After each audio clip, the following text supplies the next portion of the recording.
그러시기는 조금 어려우셨을 것 같아요. 왜냐하면 오늘 53번째 시간입니다. 첫 번째 시간에 했던 말씀이 오늘 말씀에 상당히 많이 반복되고 있거든요. 그렇죠. 한번 읽어볼까요? 계시록 1장 1절부터 3절까지인데요. 한번 읽어보겠습니다. 예수 그리스도의 계시라. 이는 하나님이 그에게 주사 반드시 속히 일어날 일들을 그 종들에게 보이시려고 그의 천사를 그 종 요한에게 보내어 알게 하신 것이라.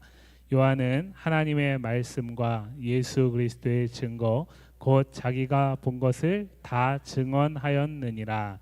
이 예언의 말씀을 읽는 자와 듣는 자와 그 가운데 기록한 것을 지키는 자는 복이 있나니 때가 가까움이라. 아멘. 오늘 본문 6절과 7절 한번 다시 읽어볼까요? 성경책 보시고 오늘 본문 6절과 7절 같이 읽습니다. 또 그가 내게 말하기를 이 말은 신실하고 참된지라. 영의 하나님이 그의 종들에게 반드시 속히 되어질 일을 보이시려고 그의 천사를 보내셨도다. 보라, 내가 속히 오리니 이 두루마리의 예언의 말씀을 지키는 자는 복이 있으리라 하더라. 아멘. 비슷한 말씀이 반복되고 있죠. 이게 헬라어 원문 성경을 보시면은 1장 22장 6절 말씀하고요. 1장 2절 말씀이 거의 완전 똑같은 단어가 반복되고 있는 것을 볼 수 있습니다.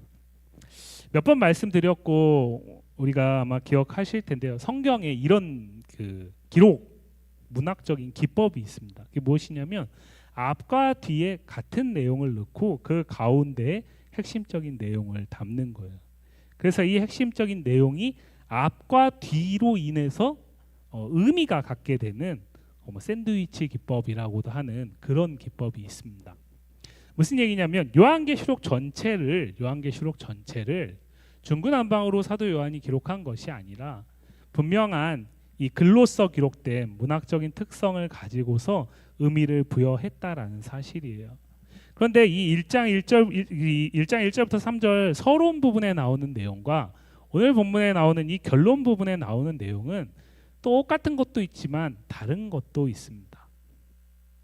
일단 같은 것을 먼저 주목을 해보면 이런 것이죠.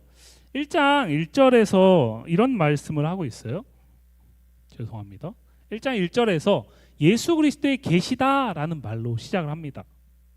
근데 오늘 22장 6절 말씀은 어떻게 시작하죠? 이 말은 신실하고 참되다라는 말로 시작을 하고 있어요.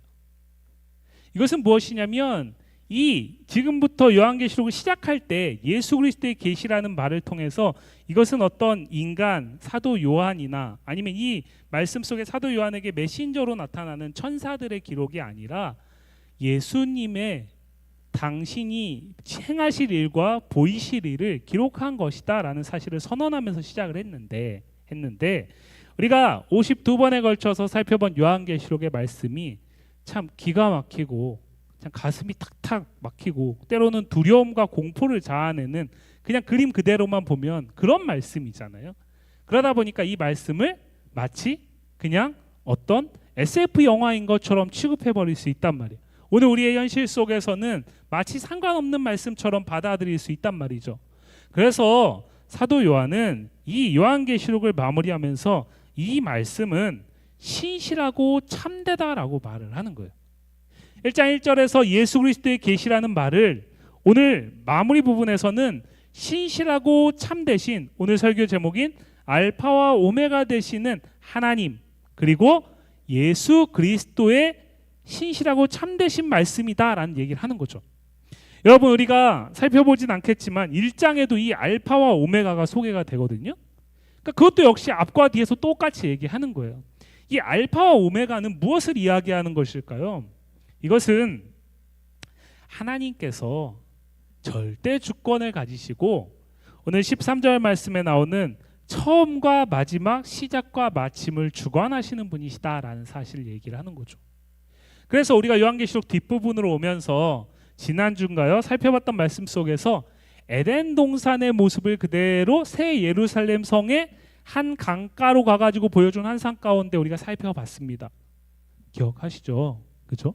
그러니까 이 성경 전체를 사실은 관통하고 있는 것이 오늘 요한계시록에 기록되어 있는 것이다라는 사실을 알파와 오메가 되시는 하나님 예수 그리스도를 통해서 보여주고 있다라는 거예요.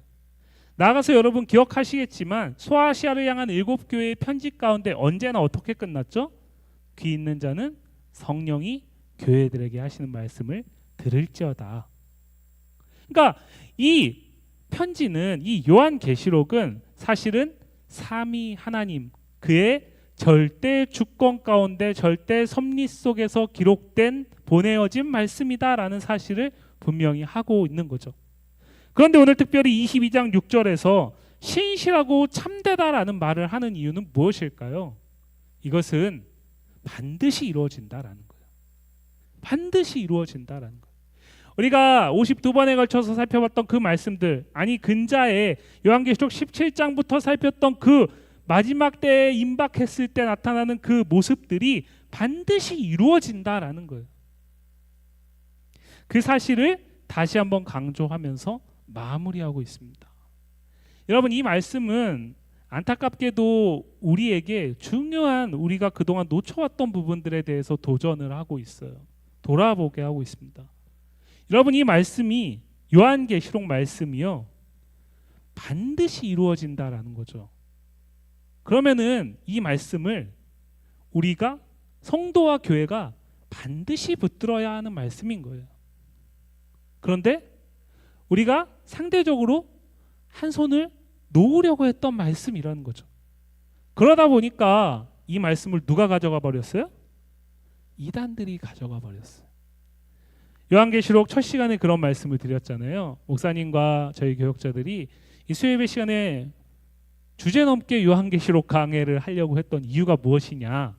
목사님이 신천지에 대해서 얘기를 성도님들한테 함께 가르치고 나눠야 될 것 같은데, 그거를 그냥 강의식으로 하는 것보다는 계시록에 그들이 잘못 가르치고 있는 것들을 반증하는 식으로 말씀을 나눴으면 좋겠다라는 그 아이디어에서 시작이 됐어요. 그런데 그들은 어떻게 말씀을, 이 요한계시록 말씀을 신실하고 참되지 않고 만홀되고 자기중심적으로 해석을 하냐면, 오늘 말씀 18절과 19절 말씀에 보면 이 말씀 속에 더해요. 자신들의 교리를 입증하기 위해서. 또 불리한 건 어떻게 해요? 빼버려요. 더하기도 하고 빼버리기도 합니다. 신실하고 참되다라는 이 말에는 무엇이 또 들어가 있는 거냐면, 이 말씀의 1.1획도 빼지도 더하지도 말라는 거예요. 하나님께서, 알파와 오메가 되시는 절대 주권자이신 하나님께서, 그 말씀으로 세상을 창조하신 하나님께서 이 말씀대로 세상을 심판하시겠다라는 얘기를 하는 것입니다. 그것이 이 세계의, 이 땅의 역사의 시간적 흐름이잖아요. 그 모든 걸 하나님이 주관하고 계시다라는 거예요.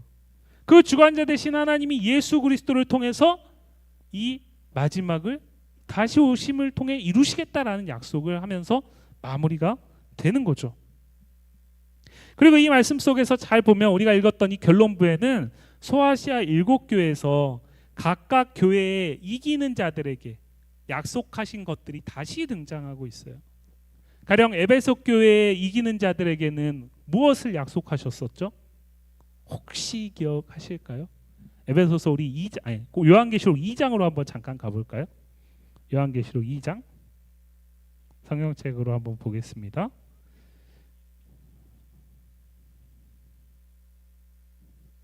계시록 2장 이기는 자에게 7절입니다. 이기는 자에게 무엇을 약속하고 있죠? 귀 있는 자는 성령이 교회들에게 하시는 말씀을 들을지어다. 이기는 그에게는 내가 하나님의 낙원에 있는 뭘 주신다? 생명나무의 열매. 그죠? 우리가 지난주에 봤던 그 좌우 강가의 생명나무가 철마다 해마다 달마다 맺는 그 열매, 그걸 주신다라는 거예요.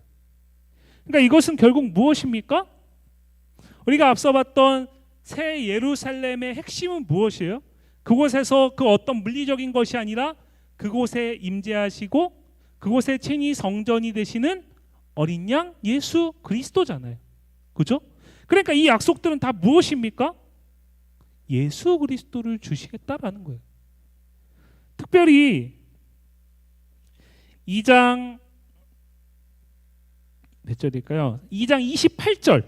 2장 28절 한번 같이 읽어볼까요? 내가 또 그에게 뭘 주신다?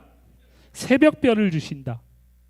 그런데 이 새벽별이 어디 나오죠? 오늘 본문 16절 말씀 22장 16절 다시 한번 읽어보겠습니다. 나 예수는 교회들을 위하여 내 사자를 보내어 이것들을 너희에게 증언하게 하였노라.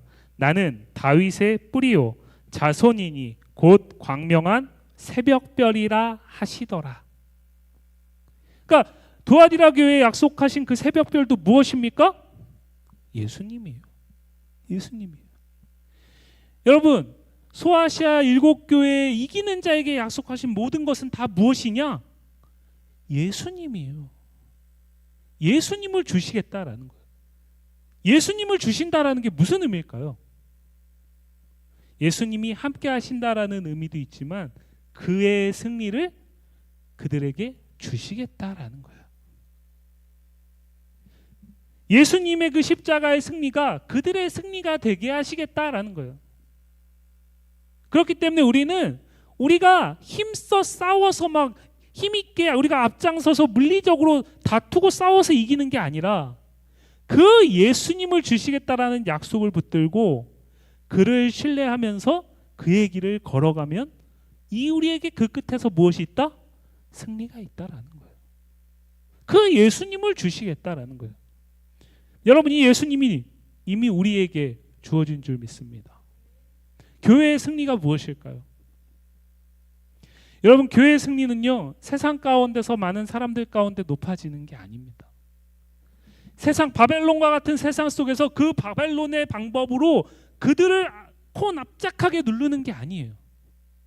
교회의 승리는 교회의 승리로 주어진 예수님을 묵묵하게 견고히 붙들고 그 길을 함께 걸어가는 거예요.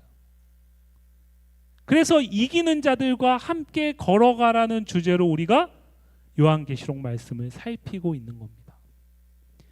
이기는 자의 방법을 따라서 이기라는 게 아니라 이기는 자들과 함께 걸어가는 각각의 우리에게 이미 주어진 승리이신 예수 그리스도, 그를 붙들고 걸어가는 성도들의 공동체, 그렇기 때문에 교회는 승리하는 교회가 될 수 있는 거예요.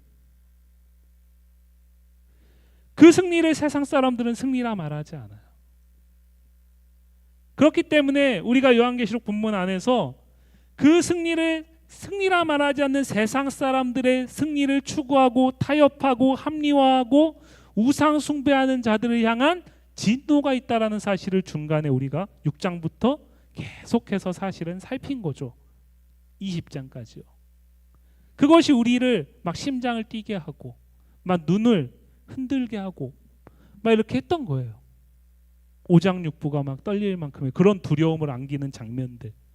그런데 그것은 그때도 말씀드렸지만 뭐였다고요? 그것은 우리의 운명이 아니라 우리를 대적하는 자들, 그 승리를 승리라 여기지 않고 바벨론의 승리를 따라가려는 사람들을 향한 경고와 심판이었다라고 말씀을 드렸잖아요. 오늘 본문은 마지막 부분에서 그 얘기를 다시 한번 정리하고 있어요. 신실하고 참되신 알파와 오메가 되시는 그 하나님 예수 그리스도는 교회에게 승리로서 주어져 있다라는 거예요. 그러니까 그 승리하신 예수 그리스도를 따라서 그 예언의 우리가 살핀 이 예언의 말씀을 더하지도 말고 빼지도 말고 힘써 지키는 자, 바로 그 자가 복이 있다라고 얘기를 하는 거죠.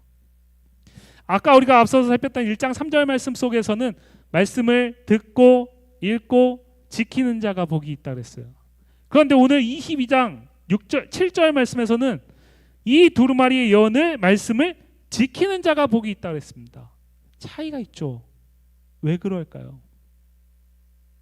이미 다 읽었어요. 그죠? 우리가 이미 53번에 걸쳐서 이미 하나하나 다 읽고 듣고 왔습니다. 그러면 이제 뭐만 남은 거죠? 지키는 것만 남은 거예요. 이 말씀을 힘써 지키는 것이 참된 복이라고 얘기를 하는 거예요. 나아가서요, 이 알파 오메가 되시는 하나님 예수 그리스도는 말씀으로 세상을 시작하신 분이세요. 그리고 그 말씀대로 세상을 마무리하실 분이십니다. 완성하실 분이세요.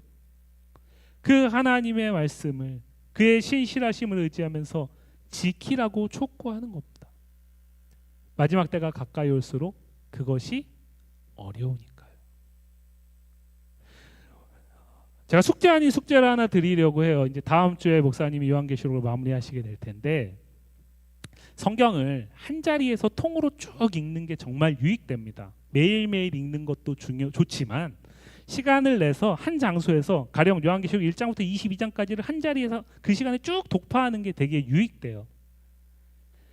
다음 주에 마무리하기 전까지 시간이 되시면 계시록을 1장부터 22장까지 쭉 읽으시면서 이 계시록 안에서 복이 있다라고 선언하는 7가지를 한번 찾아보시길 바랍니다.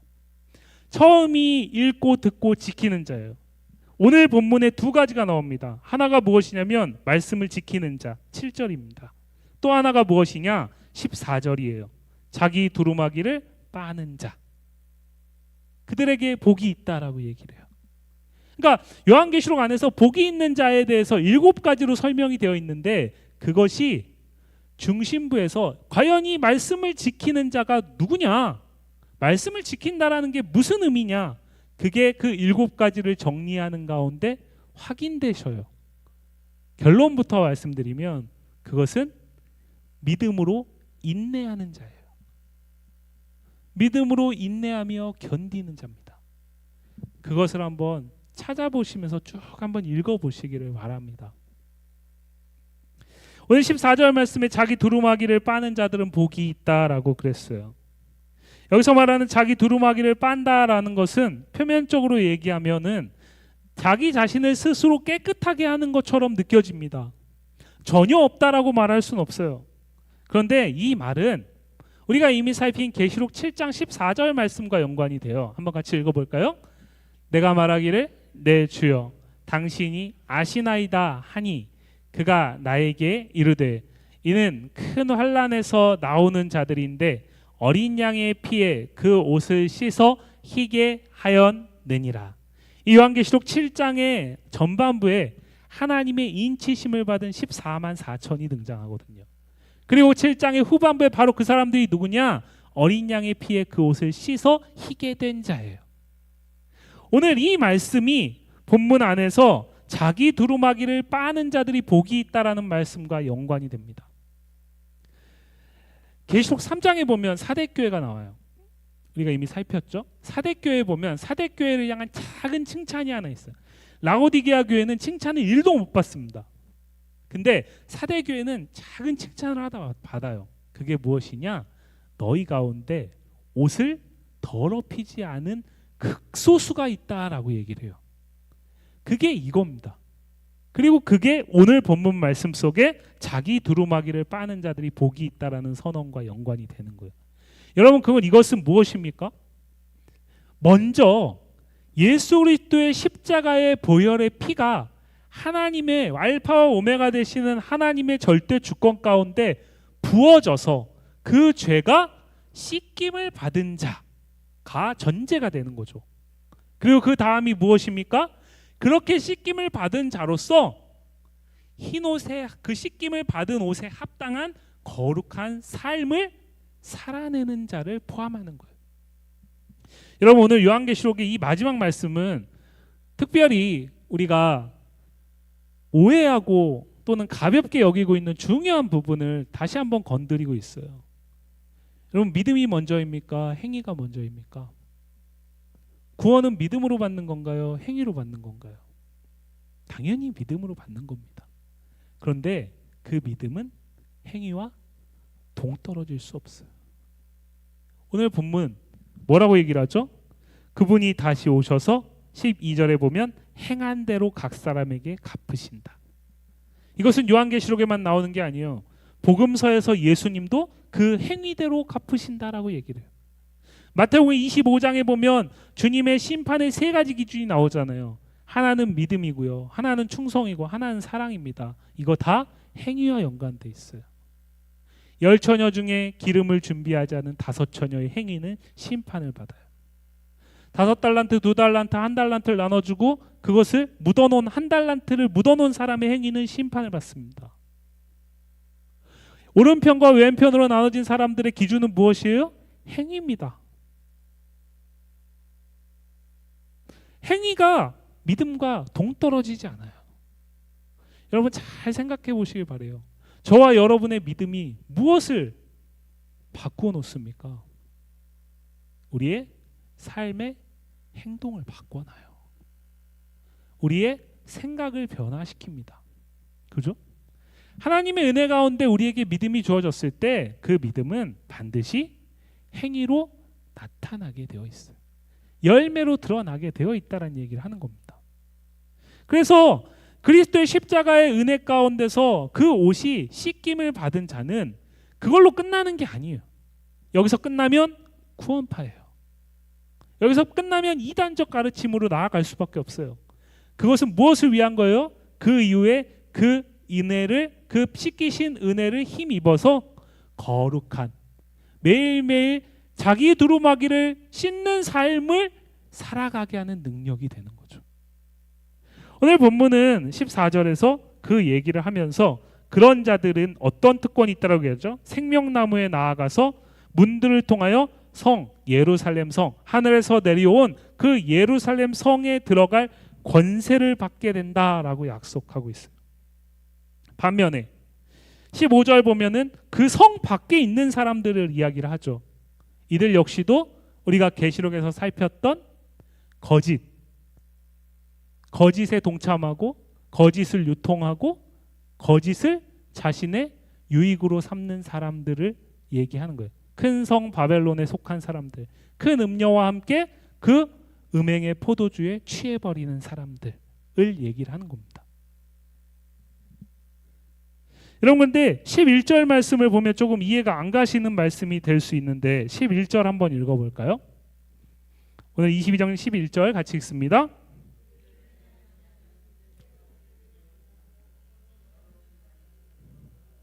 의로운 자는 그대로 의를 행하고 거룩한 자는 그대로 거룩하게 하라. 여러분 이거 무슨 얘기일까요? 그냥 팔자대로 살게 내버려둬라 이런 얘기 아닙니다. 이런 얘기 아닙니다. 이 얘기는 두 가지를 담고 있어요. 우리가 이 말씀을 잘 이해하기 위해서 10절을 한번 다시 읽어볼게요. 계시록 22장 10절 같이 읽습니다. 또 내게 말하되 이 두루마리의 예언의 말씀을 임봉하지 말라. 때가 가까우니라. 이 말씀을 임봉하지 말라라고 얘기하면서 주님의 다시 오실 날이 멀지 않았기 때문에 근거로 삼고 있어요. 여러분 그런데 이 말씀은 구약성경 다니엘 말씀과 연관이 되어 있습니다. 다니엘 12장 4절을 보면 이렇게 말해요. 다니엘아 마지막 때까지 이 말을 간수하고 이 글을 봉함하라고 얘기를 하죠. 그죠? 다니엘서에서 주셨던 그 계시의 말씀은 봉함하라고 얘기를 해요. 그런데 오늘 요한에게 주신 이 계시는 봉함하지 말고 펼치라고 얘기를 해요. 누구나 다 볼 수 있게 열라고 얘기를 합니다. 그 차이가 뭘까요? 이 다니엘 12장 4절 말씀의 앞부분에 보면 12장 2절에 이렇게 말합니다. 땅의 티끌 가운데서 자는 자 중에서 많은 사람이 깨어나 영생을 받는 자도 있겠고 수치를 당하여서 영원히 부끄러움을 당할 자도 있을 것이다. 그러니까 오늘 요한계시록에서 얘기하는 것과 같은 내용을 다른 표현으로 담고 있는 거예요. 분명히 주님 다시 오셔서 심판의 그날에 무엇이 있다라는 거예요? 분명한 선택, 그 행위에 따른 심판이 있다라는 거예요. 그런데 다니엘서에서는 봉함하라고 한 것을 오늘은 펼치라고 얘기를 하고 있어요. 그 얘기는 무슨 얘기냐면 다니엘서에서 말한 이 예언을 바로 예수님이 성취하시기 때문에 그렇습니다. 성취하신 예수님이 오신 이후에 더 이상 이 예언을 봉함할 필요가 없죠. 왜요? 그가 실제시니까. 그러나 다니엘서의 이 구약의 시대의 예언이 주어졌을 때는 그 의미가 실제가 드러나지 않을 때잖아요. 그래서 오늘 본문에서 이것을 임봉하지 말고 모두에게 펼쳐 열라고 얘기를 하는 거예요. 나아가서 이것은 무엇을 얘기하냐면 임봉됐다라는 것은 이제 이 불의한 자들이 그대로 불의를 행할 때에 그들에게 기다리고 있는 심판이 머지 않았다라는 거예요. 의를 행하고 거룩한 자가 의를 그대로 행하고 거룩하게 행한 것에 대해서 상을 받을 날이 멀지 않았다라는 거예요. 두 가지를 얘기를 하는 거죠. 하나는 회개를 촉구하는 겁니다. 아직도 시간이 남아 있다라는 거예요. 그러나 이제 그때가 오게 되면 더 이상은 소망이 없다라는 거예요. 또 하나는 무엇입니까? 자기 두루마기를 힘써 빨아가면서 인내함으로 예수의 나라에 동참하는 성도와 교회들에게는 그 인내와 참음의 시간이 열매를 맺을 날이 얼마 남지 않았으니 소망을 놓지 말라고 얘기를 하는 거예요. 사랑하는 성도 여러분, 저와 여러분이요, 예수 그리스도의 재림을 깊이 묵상해야 하는 이유가 무엇일까요? 제가 전에도 한번 말씀을 드렸었던 것 같은데, 제가 교회 학교 친구들과 함께 할 때 그 친구들에게 대놓고 물어봤어요. 예수님이 내일 다시 오시면 좋겠냐? 그랬더니 우리 고등학생 친구들이 아니요 라고 얘기를 하더라고요. 그 이유는 이런 것들이었습니다. 그래도 이렇게 열심히 공부했는데 원하는 대학은 가야죠. 그래도 연애다운 연애는 해봐야죠. 그래도 결혼해서 자식도 낳고 행복하게 살아봐야죠. 우리 다 웃잖아요. 근데 그 대답이 사실은 우리가 이 땅에서 주님의 재림을 그렇게 대망하지 않는 이유를 다 담고 있는 것 같아요. 저와 여러분이 예수님의 재림을 정말 갈망하기를 원합니다. 언제부턴가 교회 안에서 주님의 다시 오심에 대한 얘기들이 사라져가고 있다라는 이야기들을 들어보셨을 거예요. 계시록을 거의 마무리하는 단계 속에서 그 결과가 무엇일까 깊이 묵상해 보면 주님의 재림을 묵상함이 사라진 교회는 바벨론의 세상에서 바벨론의 모습을 닮아갈 수밖에 없어요. 주님의 재림에 대한 소망이 아니면 우리는 오늘을 견뎌낼 수 없습니다. 믿음으로 참으면서 그 나라를 소망할 수 없어요. 그러니까 어느 순간 성도와 교회가 대화 속에서 나오는 것과 교회 밖에 있는 사람들이 대화 속에서 나오는 화제와 주제가 같아져요. 그들은 모르니까. 근데 우리는 알고 있잖아요. 그런데 같아진단 말이에요. 어쩌면 그게 그런 거 아니겠습니까? 그래도 기왕이면 예수 믿고 이 땅에서 복받는 삶 경험하고 난 이후에 예수님 오시면 좀 더 낫지 않을까요? 우리 아이들이 얘기했던 그래도 지금까지 죽어라 공부했는데 대학은 가봐야죠. 결혼은 해야죠. 그래도 괜찮은 집에는 한번 살아봐야죠. 이런 거 아니겠습니까? 요한계시록 말씀을 마무리하는 이 에필로그에서 우리에게 다시 한번 이야기하고 있어요. 우리의 모습을 돌아보라고 얘기합니다. 주님의 재림을 소망하고 있다면 우리는 그 주님의 재림을 소망하는 우리에게 주어진 그 소망이 오늘을 두루마기를 빠는 자의 삶을 지속적으로 견뎌낼 수 있게 한다라는 거예요. 그리고 그것을 복으로 여길 수 있다라는 얘기를 하는 겁니다.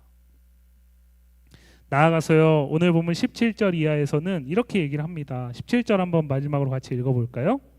성령과 신부가 말씀하시기를 오라 하시는도다. 듣는 자도 올 것이요 또 원하는 자는 값없이 생명수를 받으라 하시더라. 아멘. 성령과 신부가 말씀하시기를, 성령은 우리가 알고 있는 거고요. 신부는 누굴까요? 신부는 누굽니까? 신랑 되신 예수 그리스도의 신부된 교회를 얘기를 합니다. 그런데 계시록 안에서는 조금 더 이 의미가 복합적으로 중첩적으로 나타나요. 그것은 무엇이냐면 근접 문맥 속에서는 새 예루살렘이 신부예요. 그런데 넓은 문맥에서 보면 이 편지를 받고 있는 7교회로 대표되는 이 땅의 모든 교회가 신부입니다. 현재적 교회와 미래적 교회를 포함하는 거예요. 그리스도의 신부를 얘기를 합니다. 그들에게 무엇을 얘기를 하죠? 오라 하시는도다. 누가 이 이야기를 해요? 하나님이 하시는 게 아니에요. 성령과 신부가 하는 거예요. 계시록 안에선 특별히 성령은 7교회 사자에게 편지를 보낸 화자, 주체입니다. 그리고 이 신부는 교회예요.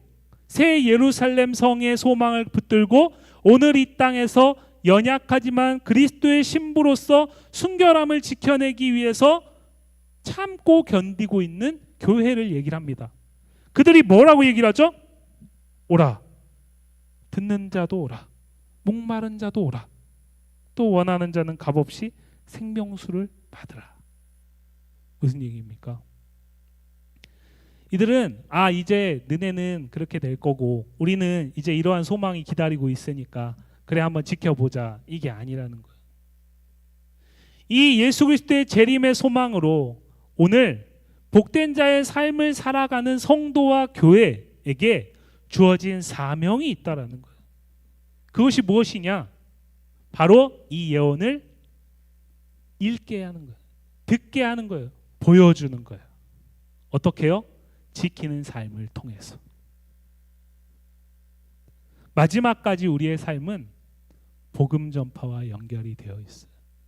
주님 다시 오실 그 마지막 순간까지 우리는 우리 안에 있는 참된 소망이 되는 그 예수 그리스도의 오심을 고대하면서 세상 가운데 그 소망을 붙들고 있는 우리 삶을 통해 도전해야 한다라는 거예요. 세상에 목마른 자들이 있다면 누구라도 오라는 거예요. 이 말씀은 이사야 55장에 나오는 그 말씀을 인유한 겁니다. 그리고 요한복음 4장에 나오는 사마리아 수가성 여인과의 대화 속에 나오는 예수님을 생각할 수 있는 말씀이죠. 찾아가야 된다라는 거예요.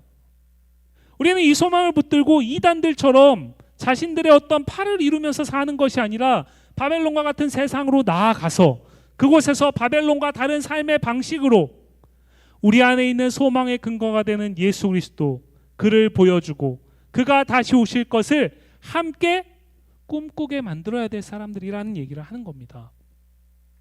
사랑하는 성도 여러분, 그렇게 오늘 말씀이 마무리가 되고 있어요. 요한계시록이 이렇게 마무리됩니다. 계시록 6장에서 이런 말씀이 있었잖아요. 중간에 계속 말씀드렸었는데 도대체 언제까지입니까?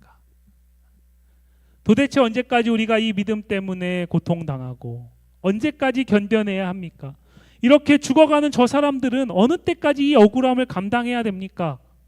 거기에 대한 답, 주님이 다시 오실 때까지. 그 주님 다시 오실 때까지 우리는 증언하는 자로서 살아야 한다라는 사실을 이야기를 하는 겁니다. 사랑하는 성도 여러분, 20절 말씀이 오늘 우리에게 이렇게 질문을 던지고 있어요. 예수님이 이렇게 말씀하십니다. 내가 진실로 속히 오리라.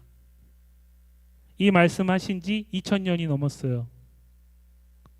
여러분에게 한번 묻고 싶습니다. 예수님께서 오늘 말씀 속에서 내가 진실로 속히 오리라 라고 말씀하고 계세요. 어떻게 답하시겠어요? 어떻게 답하시겠어요? 20절 말씀에 답이 있죠. 어떻게요? 아멘. 주 예수여 오시옵소서. 오시옵소서. 바벨론의 세상은 주님 다시 오심을 기다리지 않아요. 그러나 우리는 이 주님 다시 오심을 기다리는 자들이에요. 그것이 오늘 우리를 살게 하는 능력입니다. 요한계시록 이 말씀을 마무리하면서 지난주에 이런 말씀 드렸잖아요. 계시록 말씀을 묵상하면서 믿음이라는 게 뭘까를 깊이 묵상하게 된다. 우리는 그동안 믿음, 승리하는 믿음, 돌파하는 믿음, 뭔가 장벽을 깨 부수는 믿음, 대적하는 믿음, 이런 것들은 너무 많이 들었어요. 그런데 정작 성경에서 우리에게 정말 중요하게 얘기하는 주님 다시 오실 때까지 우리가 결코 놓아선 안 될 믿음은 무엇이냐? 그 주님의 다시 오심을 신뢰하고 고대하면서 오늘을 견뎌내고 참아내는 믿음이에요. 그 믿음이 주님 다시 오실 그날까지 우리 안에 우리 공동체를 세워가는 귀한 능력이 되기를 주님의 이름으로 간절히 소망합니다. 우리 이 시간 함께 찬송가 451장 우리 찬양하시고 잠깐 말씀 붙들고 기도하겠습니다.